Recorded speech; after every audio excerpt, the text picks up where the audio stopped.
오늘 말씀 제목은 제단신앙입니다. 구약의 제사와 예배 전통 가운데에서 지난번에 말씀드린 대로 지금까지 남아있는 것은 성찬이라 할 수가 있습니다. 모든 교회마다 성찬을 배설하는 그 상이 있는데 전통적으로는 그 상이 교회의 중앙의 맨 뒤에 깊숙한 곳에 십자가 밑에 놓일 경우가 있습니다. 그리고 저희 교회처럼 강단하고 이 성찬상이 동열로 같은 열에 배열하는 그런 경우도 있습니다. 지금도 아마 구교에서는 그 처음에처럼 바로 가장 깊숙한 곳에 성찬상이 놓이게 되면서 우리 신약 개신교에서는 그 성찬상이 밑으로 내려가는 그런 경우도 보게 됩니다. 그런데 거기 그 성찬상에는 보통은 교회에서 예배 시간에 헌금을 모아서 그 상에다가 배설하기도 합니다. 그래서 미국의 어떤 교회에서 이제 헌금 시간이 되어서 이제 헌금을 다 이제 모으고 있는데 어떤 교회에 나온 지 얼마 안 된 아주머니가 쭈삣대면서 그 헌금위원을 이렇게 부르는 거예요. 그래서 가서 보니까 무슨 말을 하려고 하는 거예요. 무슨 말을 하나 귀를 이렇게 기울여서 들어보니까 자기가 $20 지폐 돈을 가지고 있으면서 이게 다 내기가 아깝다는 거예요. 그래서 5불만 내려고 우리나라에서는 그 헌금 이렇게 주머니로 하지만 서양에서는 이 트레이 이 접시로 하잖아요. 그러니까 다 헌금이 다 보이죠. 그러니까 그 아주머니가 20불 제가 낼 테니까 잔돈 좀 거슬러 줄 수 있겠냐고 15불을 달라 그 얘기죠. 그래서 세상에 이런 경우로 처음 당하는데 헌금위원이 허락을 했어요. 그래서 그거를 이제 5불을 넣고 이제 가지고 그걸 이제 헌금 상에다가 놓으며 생각하기를 참 희한하다. 저렇게도 할 수가 있을까. 근데 한편으로는 그 솔직한 그런 마음이 오히려 마음에 들었다. 그런 얘기도 하고 있었어요. 그래서 그 아주머니가 지금은 신앙이 얕아서 그것을 20불 전체를 아까워하지만 언젠가는 20불만이 아니라 그 이상도 거기에 바치는 그런 때가 이제 오게 되죠. 그래서 이 제단이라고 하는 구약의 제단은 오래전부터 성경 역사와 더불어서 동시에 시작이 되었죠. 우리가 아는 노아, 그 이전에 물론 아벨도 제단을 쌓았어요. 가장 유명한 것은 아브라함이 제단을 쌓고 거기에 자신의 모든 신앙 고백과 함께 하나님의 이름을 부르면서 어디로 가든지 그 제단 중심으로 살았다는 것을 성경은 이야기를 해요. 따라서 보통 어느 교회, 무슨 교회 그렇게 얘기할 때도 있지만 어느 제단 그렇게 얘기할 때도 있어요. 주로 기도할 때에. 과연 제단 신앙은 뭘까? 구약에서는 제단이 눈에 보였지만 신약에 와서는 물론 교회마다 제단이 있고 성찬상이 있고 또 헌금상이 있겠지만 있는 교회도 있지만 그런 것이 없을지라도 그 제단이 내 마음에 있는 거예요. 그래서 항상 하나님께 가까이 나아가는 그런 구약의 족장들의 전통을 따라서 우리 신약교회에서도 제단 신앙은 항상 하나님께로 한 발짝씩 가까이 가는, 그래서 이제 나의 헌신이 더 깊어지고 깊어지는 그런 체험을 하는 것이다, 이렇게 이야기할 수가 있지요. 이제 2, 3년 넘게 이 팬데믹 상황이 전개됨으로 말미암아서 거의 모든 것이 교회 예배도 그렇고 전부 온라인으로 진행되고 있어요. 그래서 청년들 데이트하는 것도 온라인으로 그렇게 많이 한다고 그래요. 그러니까 서로 온라인으로 만나가 접속이 돼서 서로 교제하다가 마침내 우리 이제 오래 사귀었으니까 온라인 그런 사귀는 거 그만하고 이제 한번 직접 만나자, 그런 약속을 해서 이제 처음 만나게 될 때에 특별히 남자 청년이 많이 떤다고 그래요. 화상으로는 매일 봤지만 화상하고 직접 내가 얼굴을 보는 거하고는 천지 차이죠. 그래서 옷을 정장을 딱 하고 이제 데이트하러 나갈 때에 그 마음이 두근두근 하면서 불안과 또한 두려움이 몰려왔다, 그런 고백을 제가 봤어요. 모세가 하나님을 그 전에 소문으로만 들었어요. 자기가 나면서 어머니한테 들은 그 주일학교 교육도 있겠지만, 그래서 하나님에 대해서 막연하게 추상적으로 또 개념적으로는 들었어요. 그런데 정작 그 호렙산에서 그 번쩍이는 불 가운데에서 하나님을 이제 만나야 되겠다고 결심을 하고 나갔을 때 하나님은 그를 만나 주시고, 불 붙는 떨기나무 가운데에서 하나님은 임재하시고 모세를 만나 주셨어요. 그것이 모세의, 청년 모세의 처음 하나님을 대면하는 그런 모습이었어요. 모세가 이끌었던 구약 백성들 이스라엘에서도 똑같은 체험을 하게 하셨어요. 우리가 아는 대로 성막에는 가장 깊은 곳에 지성소가 있고 그것은 제사장의 영역이었어요. 그런데 모든 백성이 하나님을 만날 수 있는 장소는 그 앞에, 성막 앞에 있는 제단이었어요.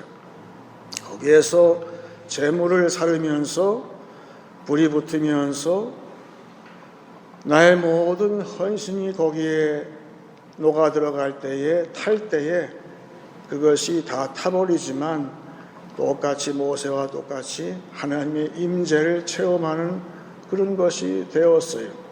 그런데 그 체험은 레위기 6장을 보니까 레위기 6장 12절 보게 되면 이렇게 적어놨습니다. 제단 위에 불은 항상 피워 꺼지지 않게 할지니 제사장은 아침마다 나무를 그 위에서 태우고 번제물을 그 위에 벌려놓고 화목제의 기름을 그 위에서 불사를 지며 불은 끊임이 없이 제단 위에 피워 꺼지지 않게 할지니라. 똑같죠? 이 제단 위의 불도 꺼뜨리지 말라고 그랬어요. 그러니까 365일 그 제단 불은 항상 켜져 있는 거예요. 따라서 모세의 신앙, 이스라엘의 신앙은 무엇일까? 그것은 제단 신앙인데 그 불이 꺼지지 않는 것처럼 지금 신약교회에 와가지고는 그 불이, 그 제단이 우리 마음속으로 들어왔어요.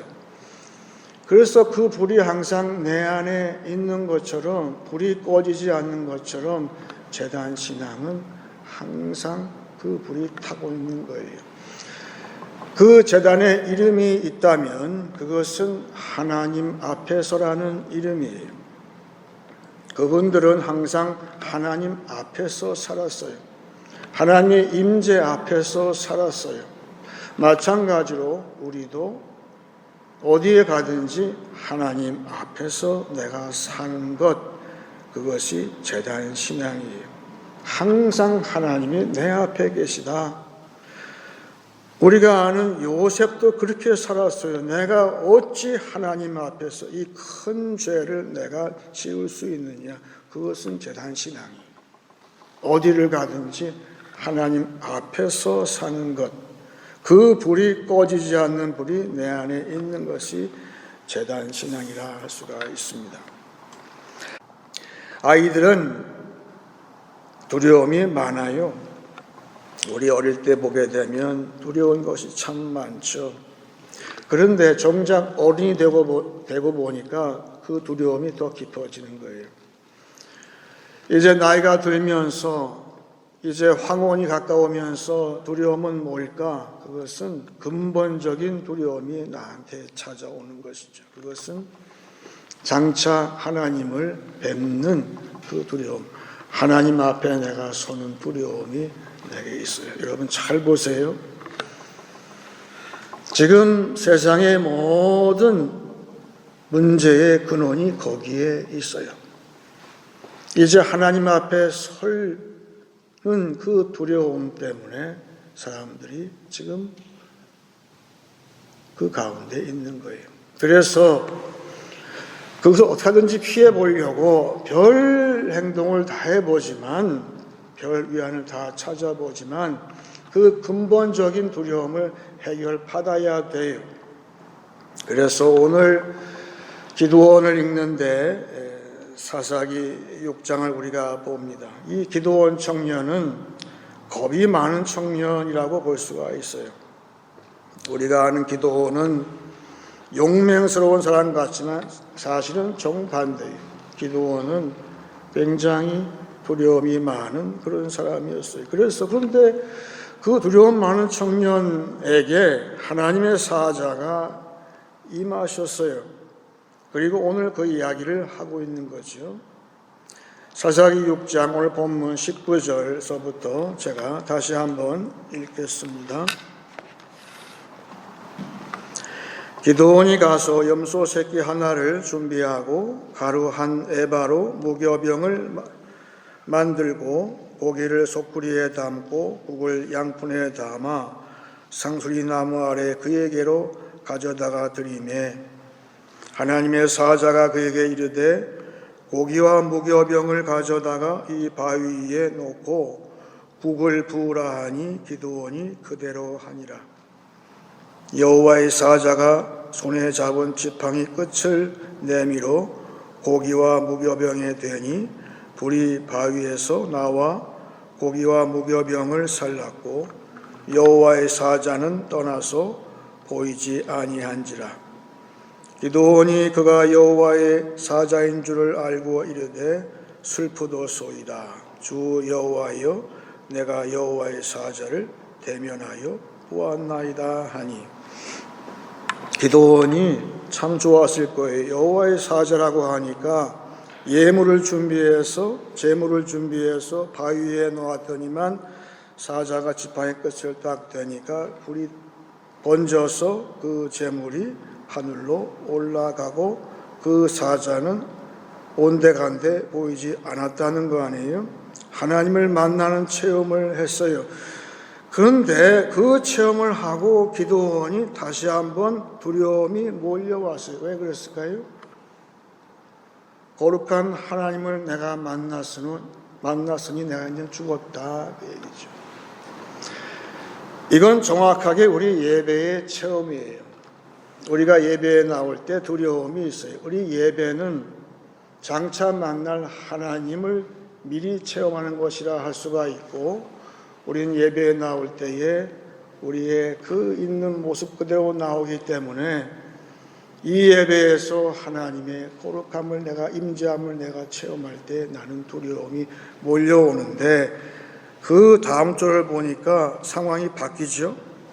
23절에 여호와께서 그에게 이르시되 너는 안심하라, 두려워하지 말라, 죽지 아니하리라 하시니라. 24절에 기드온이 여호와를 위하여 거기서 제단을 쌓고 그것을 여호와 샬롬이라 하였더라. 그것이 오늘까지 아비에셀 사람에게 속한 오브라에 있더라. 내가 하나님을 만났어요. 난 죽었다고, 나같이 부족한 사람, 나같이 속된 인간이 하나님의 임재 앞에 섰어요. 그 불이 떨어졌어요. 근데 내가 죽지 않겠다고 하나님께서 말씀하실 때에 기도원이 그 하나님의 이름을 불렀어요. 여호와 샬롬이라고. 하나님은 평강. 모든 예배의 주제가 여기 다 있어요. 예배는 내가 두려움으로 교회에 나오지만 사실 두려운 게 많죠. 나한테. 내가 기도원처럼 두려운 마음으로 하나님의 임재 앞에 나왔어요. 그런데 하나님의 불이 떨어지는 체험을 하면서 이제 나는 두려움이 엄습을 하지만 하나님께서 나에게 선포하시기를 평강이라 하시는 거예요. 그래서 세상적인 두려움으로 내가 나왔지만 이제는 그 두려움이 변해서 찬송이 될 것이고 이제는 그 두려움이 변해서 다른 두려움으로 바뀌는 것인데 그것은 이제 하나님을 두려워하는 것. 오직 다른 아무것도 두려워하지 않지만 오직 하나님만, 나를 이렇게 살리신, 나에게 평강을 선포하신 하나님 한 분만 내가 두려워하는 그 경향으로 바뀌는 것이 우리의 예배라 할 수 있고 기도원은 그 체험을 고스란히 우리한테 보여주셨어요.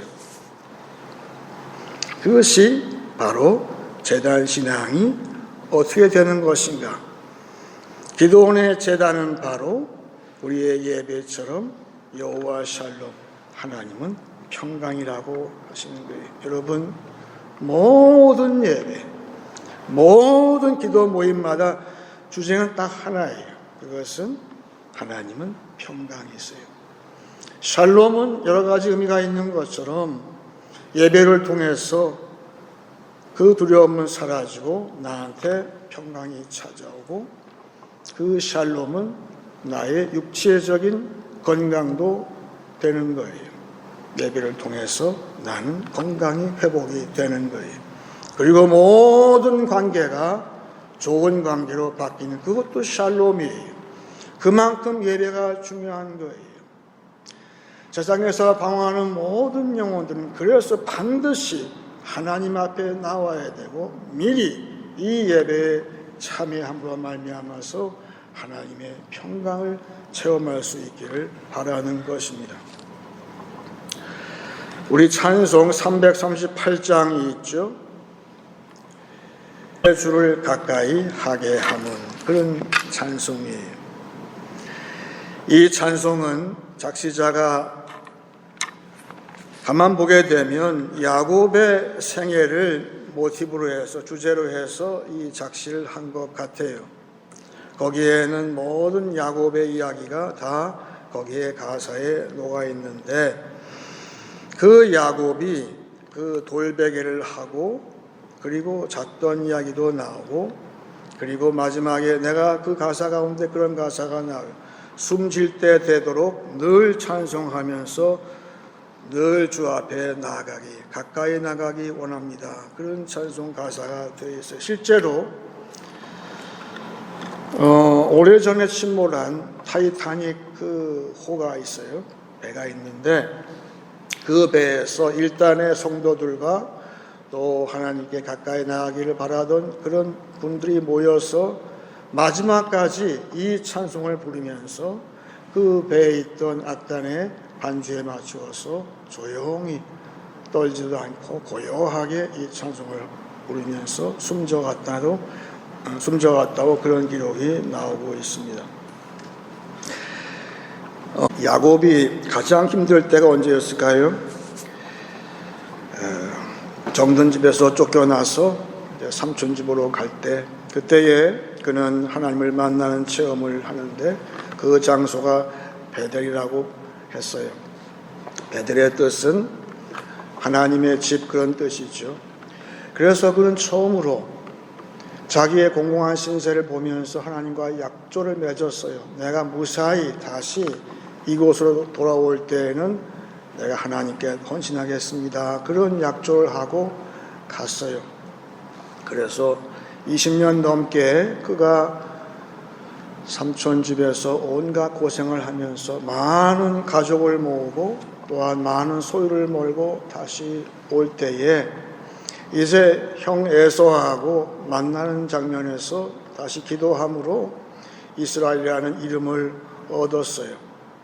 그것은 승리의 이제 쟁취라고 볼 수 있겠는데, 그만 이 야곱이 그 가나안 땅에 돌아오는 가운데에서 이젠 됐다, 이제 모든 것이 이제는 됐다, 다 이루어졌다 하고선 안심을 했는지 그 세겜 땅에서 땅을 사서 그 땅 위에다가 제단을 쌓고 그 이름을 엘로헤 이스라엘이라고 불렀어요.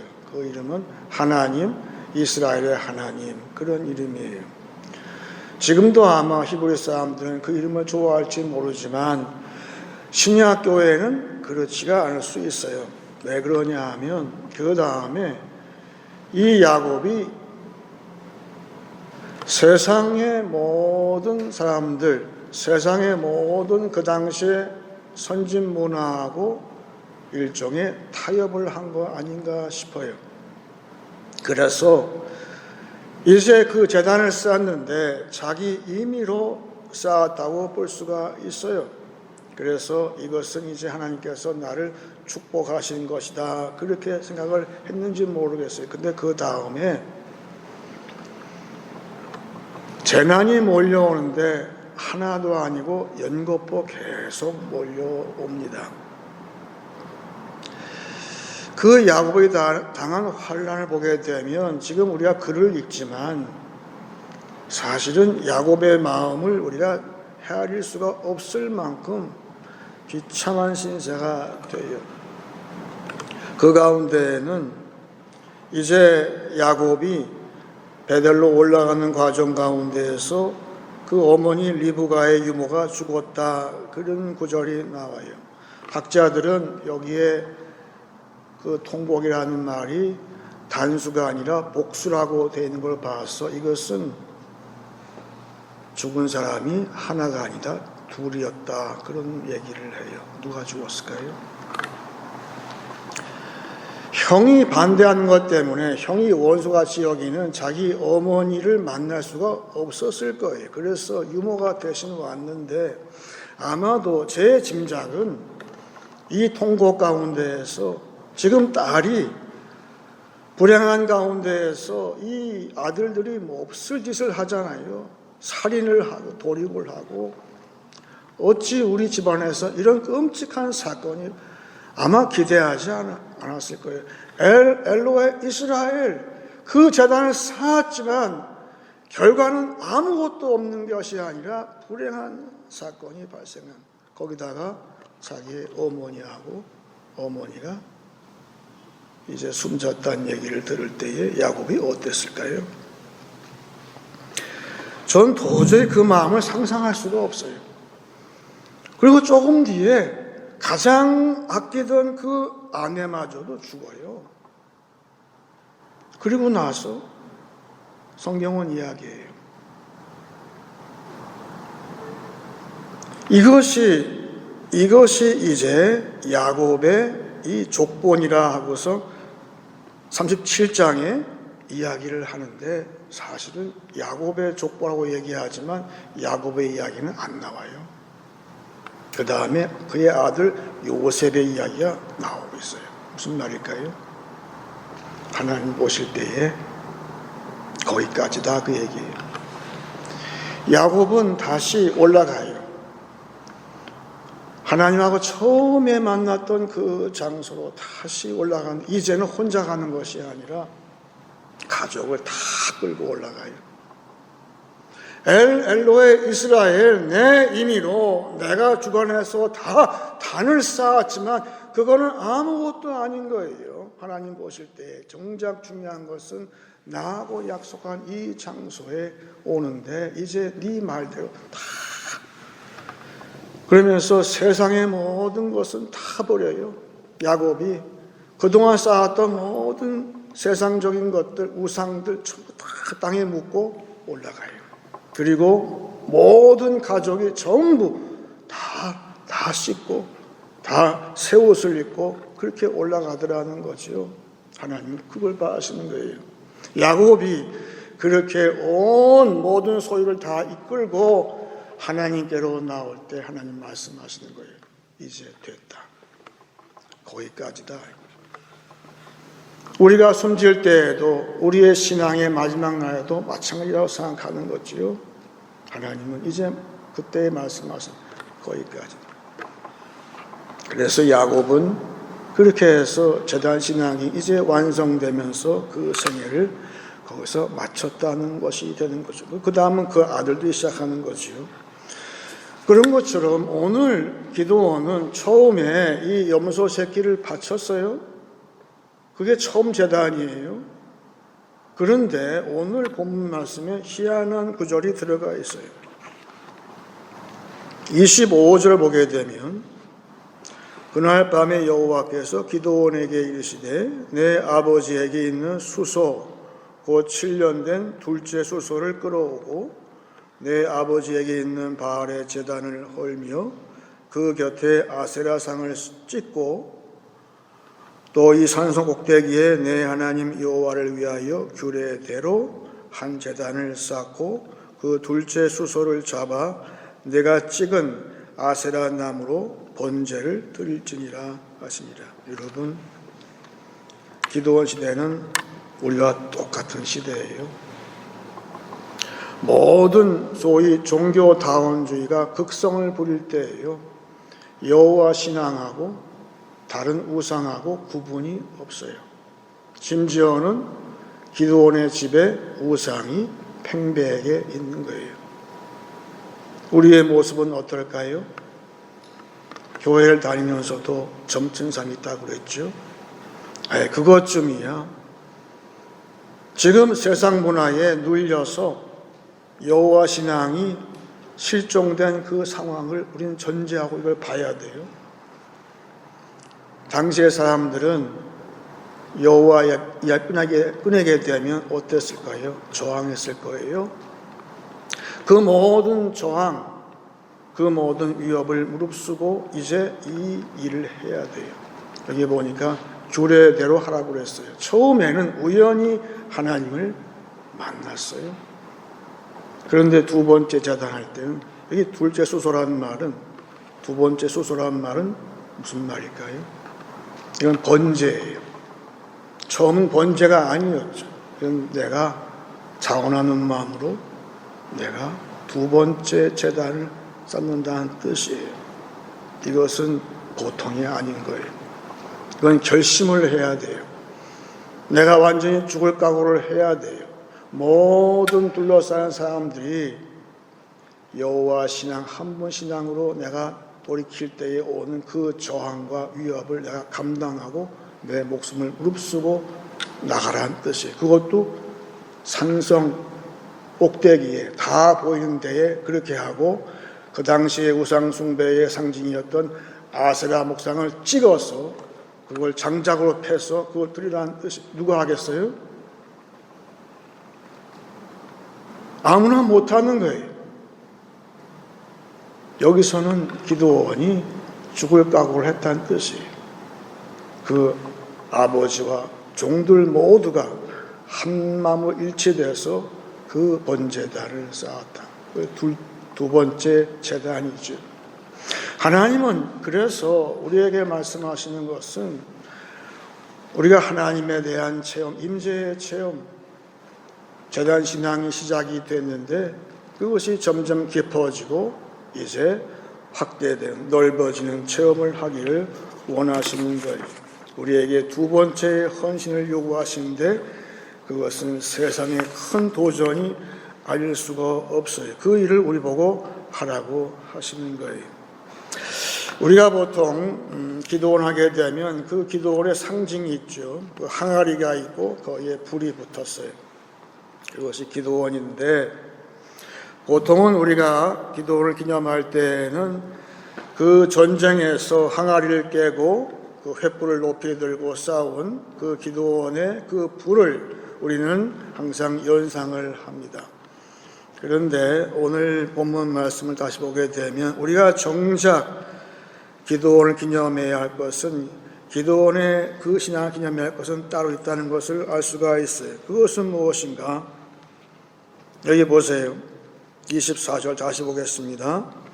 기도원이 여호와를 위하여 거기서 제단을 쌓고 그것을 여호와 샬롬이라 하였더니 그것이 오늘까지 아비에셀 사람에게 속한 오브라에 있더라. 이것이 바로 그 제단이에요. 그런데 사람들은 이것을 기념하지 아니하고 기도원이 승리했을 때에 그 전리품을 모아서 금을 녹여서 금을 만들어서 옷을 만들었어요.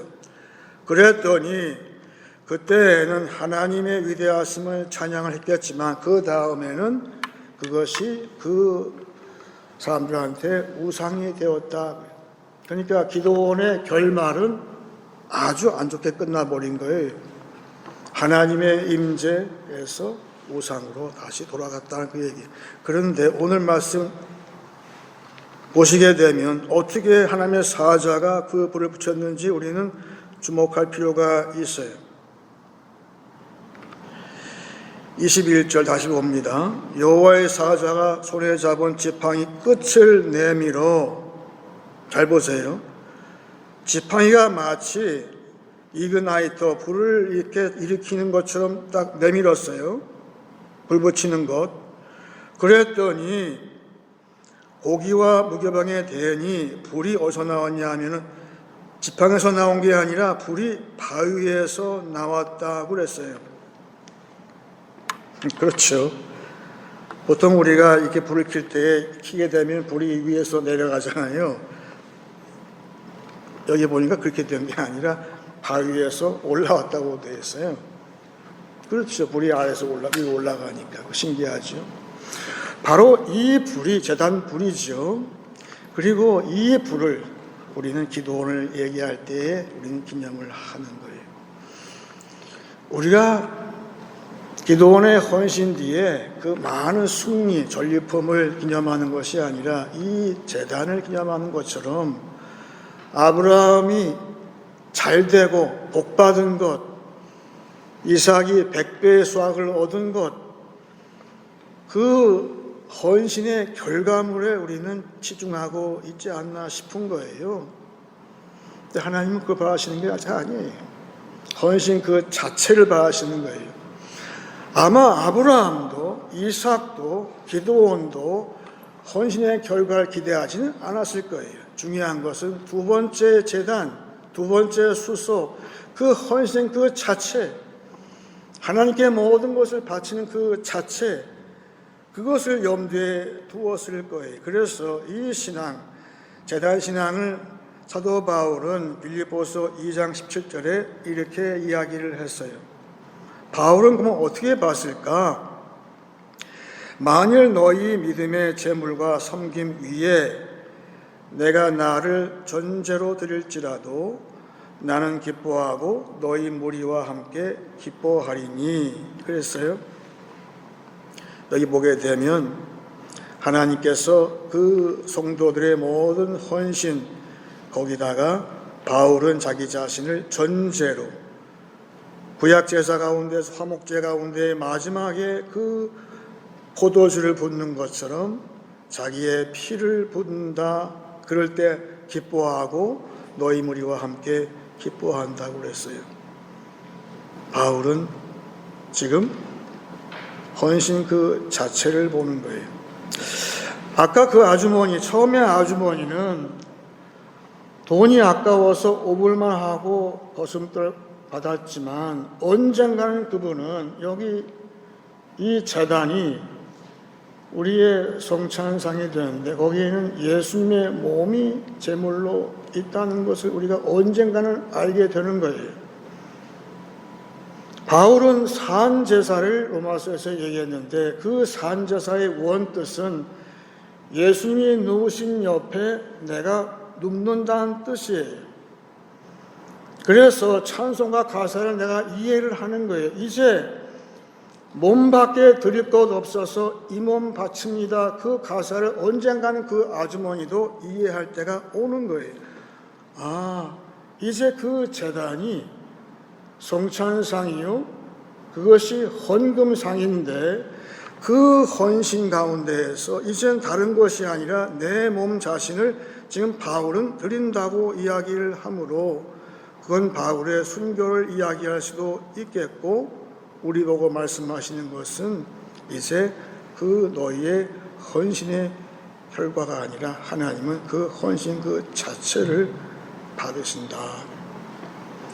그 헌신을 받으시고 하나님은 샬롬으로서 이제 응답하시는 것이다. 그것이 예배고 제단신앙의 완성이라 할 수가 있어요. 이제 말씀을 마치겠습니다.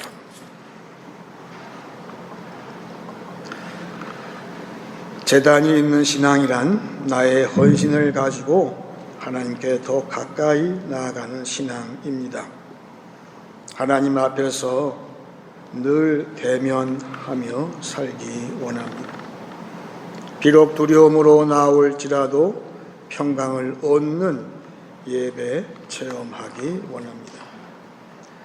제단신앙의 성숙은 세상 것은 다 버리고 하나님의 것은 다 바치게 되는 것입니다. 한 주간 사실 때에 신앙 선배들의 제단신앙을 본받아 헌신의 결과가 아니라 내 자신을 온전히 드리심으로 평강을 누리시길 축원합니다. 이제 찬송 338장 하시겠습니다.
젊게요